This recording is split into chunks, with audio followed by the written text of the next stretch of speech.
के पिता महात्मा गांधी, उन्हें बापू की मिली उपाधि। साधी भारत माँ का अपने कर पतवार।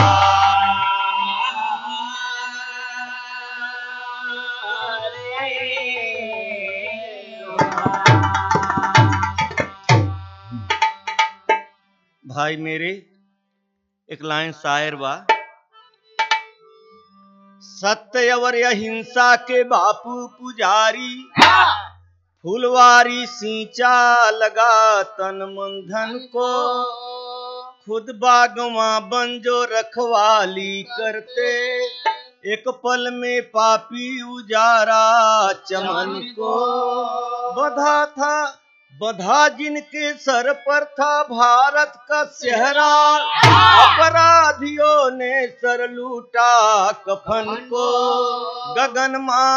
गगन याह भरता माँ धरती कराहे, देखा अपनी गोदी से प्यारे ललन को। भैया एक ठीक तर्ज बा, कभो कभो हमरे लाल जी गावा करत थी कि राधा के संग में कान्हा बंसी बजा रहा है।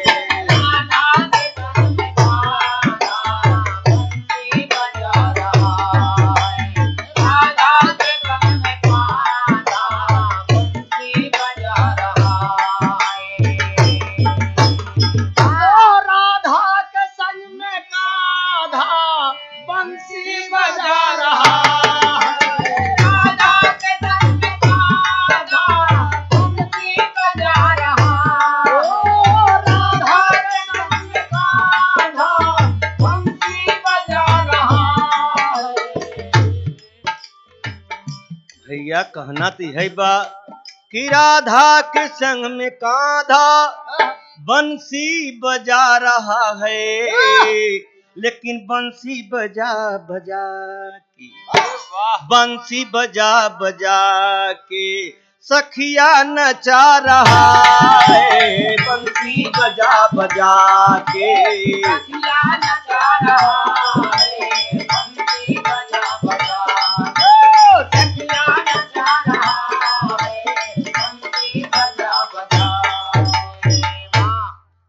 भाई साहब, ये तो तर्ज का नमूना रहा। इसी बोल में बोलना है कि मानव से आज मानो क्यों बदनाम हो रहा है। मानव से आज मानो क्यों बदनाम हो रहा है। मानव से आज मानो क्यों बदनाम हो रहा है। मानव से आज मानो क्यों बदनाम हो रहा है। दुनिया में कत्लेआम क्यों सरेआम हो रहा है। दुनिया में कत्लेआम क्यों सरेआम हो रहा है। दुनिया में कत्लेआम क्यों सरेआम हो रहा है। दुनिया में कत्लेआम क्यों सरेआम हो रहा है। ये गाना बुनियादी है आपके सामने। काठियावाड़ पुरु बंदर सही ग्राम सुनो, काठियावाड़ पुरु बंदर सही ग्राम सुनो। खास गुजरात प्रांत था उनका मुकाम सुनो। गांधी के पिता करमचंद्र जी विद्वान रहे, घनिष्ठ निपुण राजकोट के जवान रहे। चुम्बकी विद्युत का यह कर्षण चारों ओर हुआ, छाया पुतली गाई तो उन पर जोर हुआ।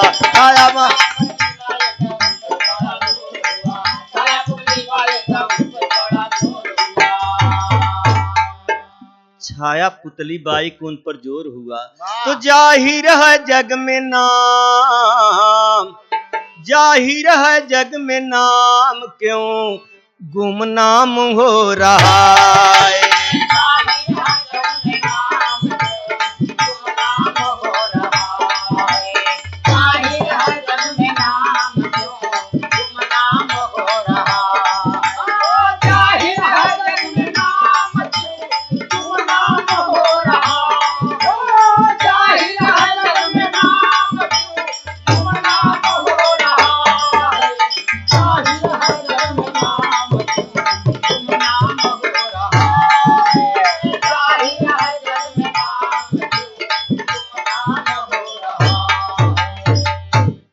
भैया इतना अच्छा कर्म करके गए बापूजी, आप लोग जरा गौर करें, ध्यान करें, काहे ऐसा लोग कहे और काहे किहे, आपके फायदे के बदे किया।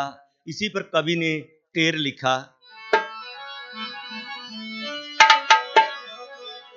हाय अरे अपनाए सत्याग्रह को गांधी जी,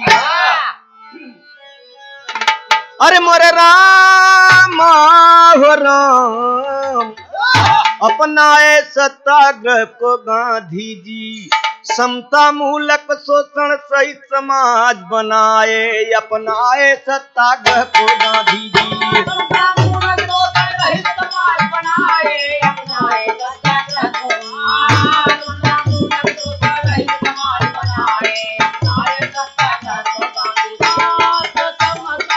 मूलक शोषण रहित समाज बनाए, अपनाए सत्याग्रह को गांधी जी, समता मूलक शोषण रहित समाज बनाए, अपनाए सत्याग्रह को भैया। कहना है सन 1869 2 अक्टूबर माह सुनो,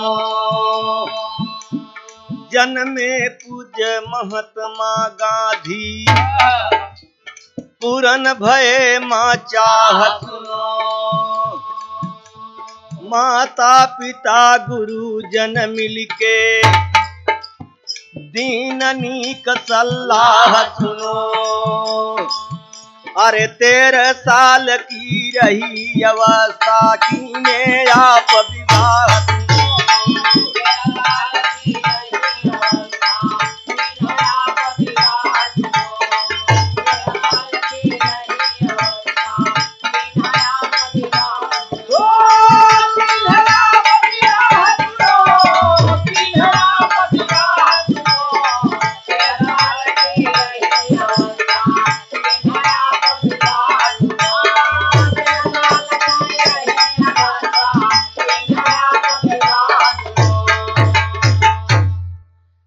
बड़े भाई, बड़ी खुशहाली मची। 13 साल में विवाह हो गए, लेकिन पहले के जमाना में बियाह होत रहा कभों, गवन होत रहा कभों, 2-3 साल के बाद गवन होत रहा। एक ठीक तर्ज का नमूना बा, का से तर्ज बा, हाय अरे समना बदमना का, अरे उमरे बदर रे चले, पूर्वी पवनवा लया चराए चले, पूर्वी पवनवा लया चरा हो चले, पूर्वी पवनवा लया चरा हो चले, पूर्वी पवनवा। इसी भाव में कहना है, सुरवई में मुसीबत भारी पारा सहना रे, 16 साल के उम्र में अपन लाए गवना हो, 16 साल के उम्र में अपन लाए गवना हो, 16 साल की उम्र में अपन लाए गवना हो, 16 साल की उम्र।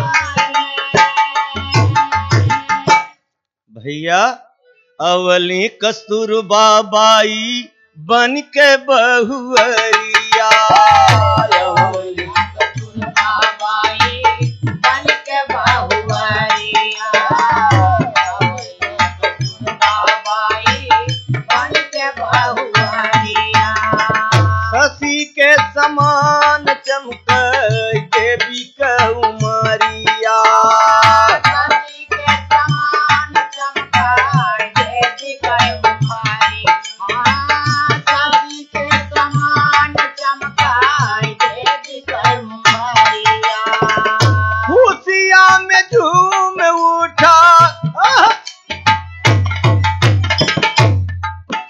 खुशियां में झूम उठा घर आंगन रे तोर साल की उम्र में अपन लाए गवना हो तोर साल के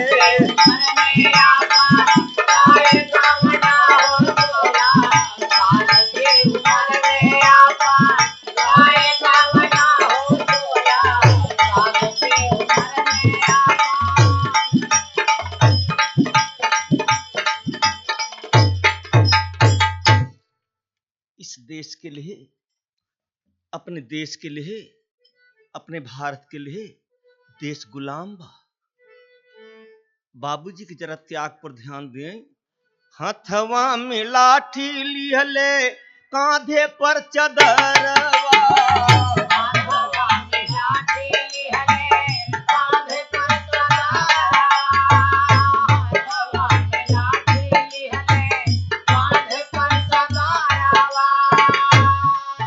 गठुआ तक धोती पहिरे बापूजी खदरवा, गठुआ तक धोती पहिरे बापूजी खदरवा, गठुआ तक धोती पहिरे बापूजी खदरवा। साबरमती तट पर आश्रम बनाए अपना सोर साल के उम्र में अपन लाए गवना हो तोरा साल के उम्र में अपन लाए गवना हो तोरा साल के उम्र में अपन लाए गवना हो तोरा साल के उम्र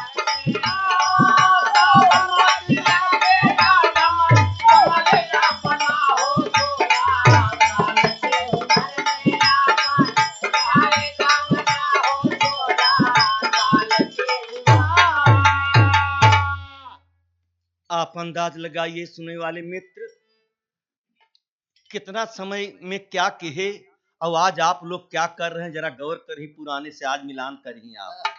तो कहना का बा स्वतंत्रता आंदोलन की थामे बागडोर हो,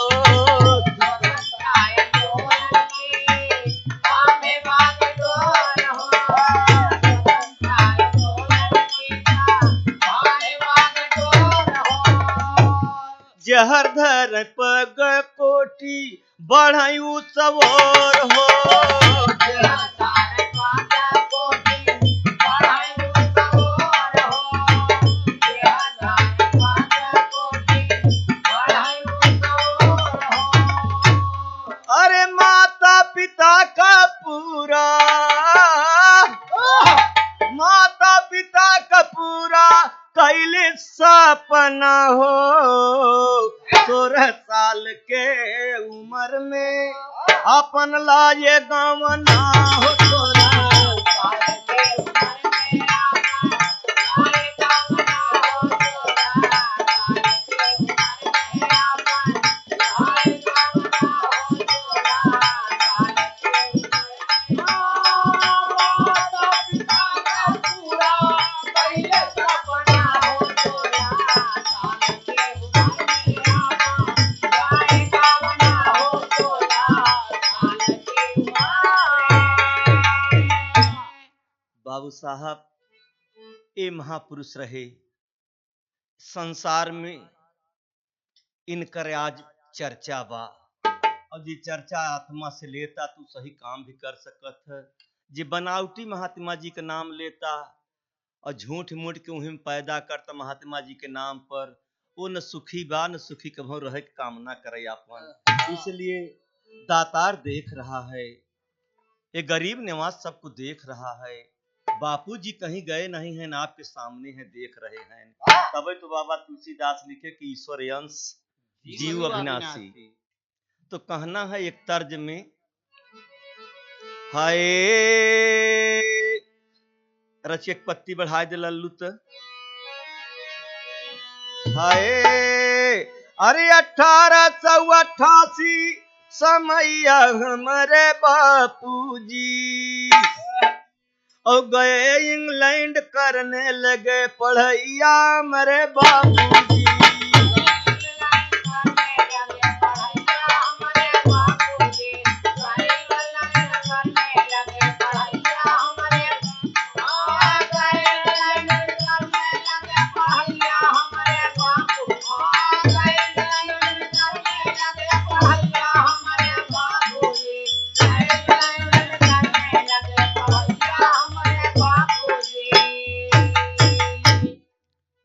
बड़े भाई ऐसे से महापुरुष रहें कि जौन कोर्स 2 साल को हो तो साल भर में पढ़ लेते रहें।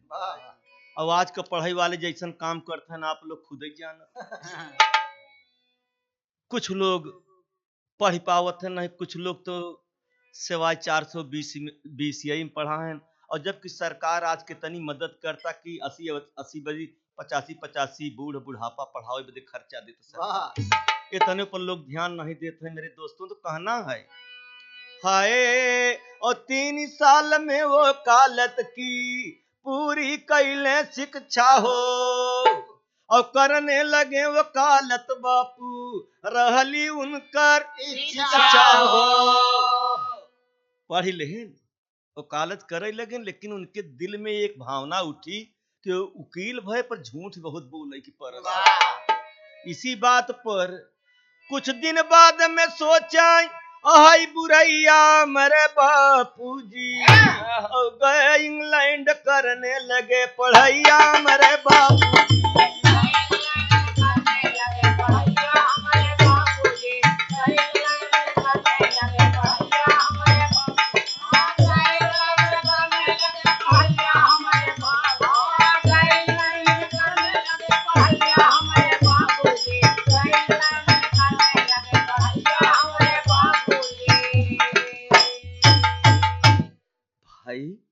आप लोग तो अंदाज लगाइए खुद, ये महात्मा जी का नाम क्यों लिया जाता, राम का नाम क्यों लिया जाता, कृष्ण का नाम क्यों लिया जाता, पीर पैगंबर का नाम क्यों लिया जाता। कम से कम आप रास्ता भूला हो तो मैं रास्ता पर चला हो।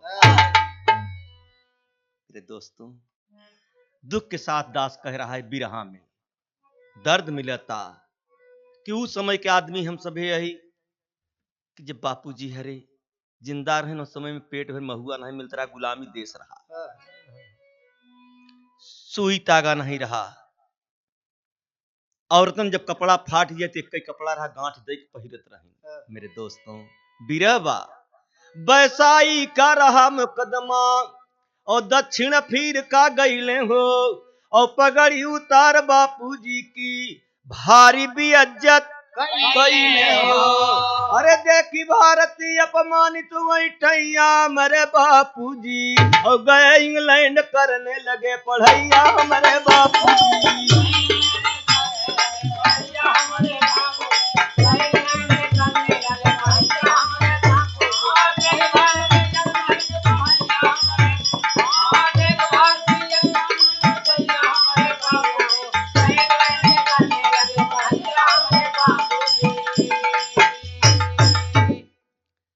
दोस्तों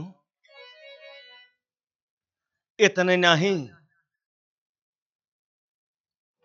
बड़े भैया बड़ा अपमान भ मेरे भाई उन्हीं समय में पुरंसुराज का मांग किया सबही का खौला खून हो और वही समय में बापूजी ने तोड़ा नमक कानून हो। दलित शोषित नारी का किया नि भलैया मेरे बापूजी और गए इंग्लैंड करने लगे पढ़ैया मेरे बापूजी।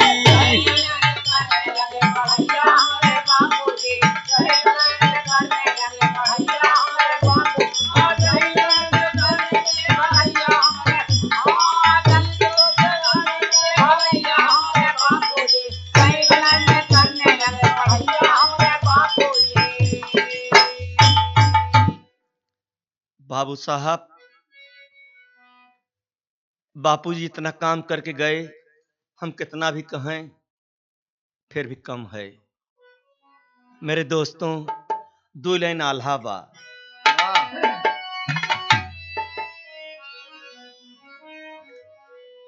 एक नमूना बा।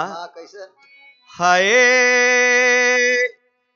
अरे कवन रे चिड़ैया बिना पंखवा कौड़ाई कौन नदिया बिना पानी बही जाए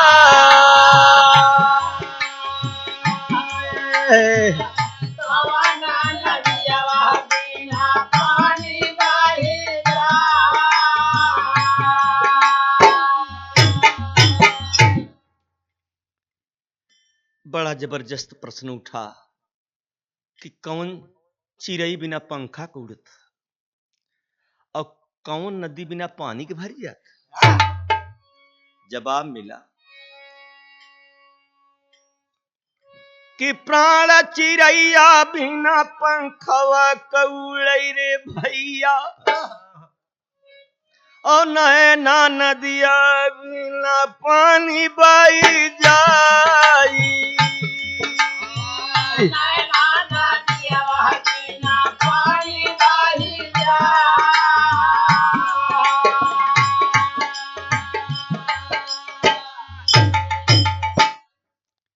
दोस्तों, इसी बिरह आल्हा पर कवि के लिखना पड़ा इसी बोल में। देखिए अत्याचार बापू सोचई अपनी मनवा, और सोने का चिड़ैया आजू कलपत बहमा।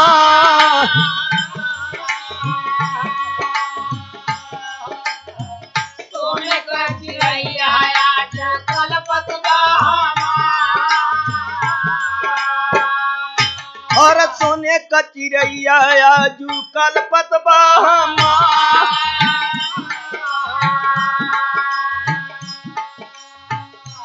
कसम खाए बापू सत्याग्रह अपनाई।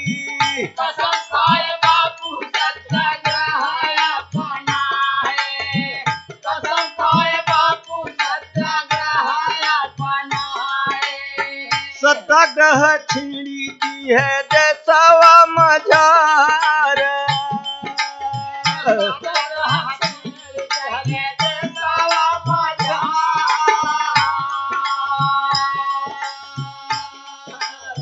सत का पुकार ज्योति जल गई दिशवा में। सत का पुकार ज्योति जल गई दिशवा में।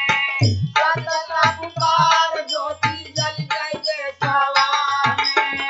भइले परास्त सब पापी बदकार। भइले परास्त सब पापी बदकार। 1942 बम्बई की अधिवेशन में। 1942 बम्बई के अधिवेशन में। 1942 बम्बई के अधिवेशन में। गांधी बाबा नारा एक दिए ललकार। गांधी बाबा नारा एक दिए ललकार। पापी अंग्रेज भारत छोड़ दो हमारा। पापी अंग्रेज भारत छोड़ दो हमारा। पापी अंग्रेज भारत छोड़ दो हमारा। यही में बात सब खैर तोहार। यही में बात सब खैर तोहार। टिक नहीं सके भागै लागे गोरे पपिया। नहीं सके भागै लागे गोरे पपिया। नहीं सके भागै लागे गोरे पपिया। दसवा में आई बाबू नहीं एक बहार। हवा में आई बाबू नहीं एक बहार। बड़े बड़े पीरावा शहीद होई गईले। बड़े पीरावा शहीद होई गईले। बड़े पीरावा शहीद होई गईले। दसवा में हमरे फेरी आई बहार। दसवा में हमारे फेरी आई बहार। आगे का बयानवा सुना हो मोरे पीरावा। आगे का बयानवा सुना हो मोरे पीरावा। आगे का बयानवा सुना हो मोरे पीरावा। बाबू साहब, देश में जब अंग्रेज भगा, बड़े बड़े पहलवान, बड़े बड़े क्रांतिकारी शहीद भये लोग।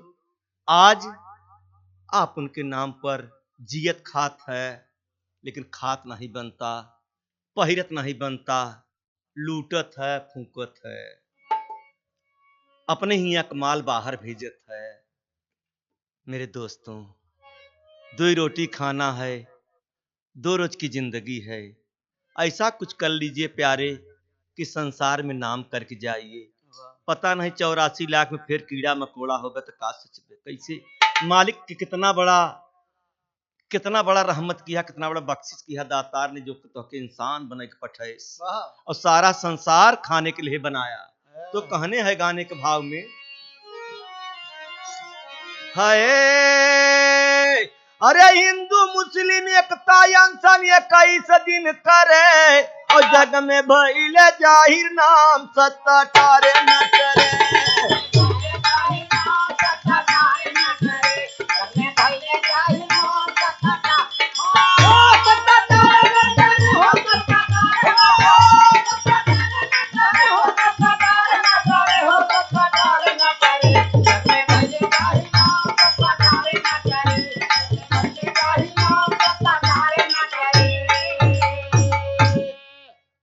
मेरे दोस्तों कहना है 1948 रहा जनवरी महीनावा हमारा नाथुराम गोली बापू जी के अपने हत्यारे से हाथ जोड़ के मरे। और जौने देश बदे बापू तजले परनावा और वही देशवा में आजू माचा बा तूफानवा।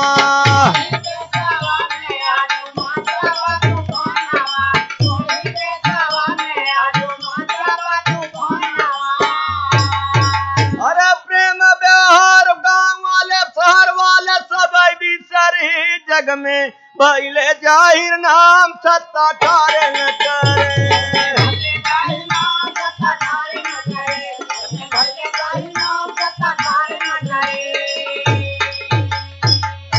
तो बापू जी की अमर कहानी और लिखते राम सुमेर तूफानी। हरे राम कैलाश सतगुरु सत की विजय दिखाई अपनाई सत्ता का को गांधी।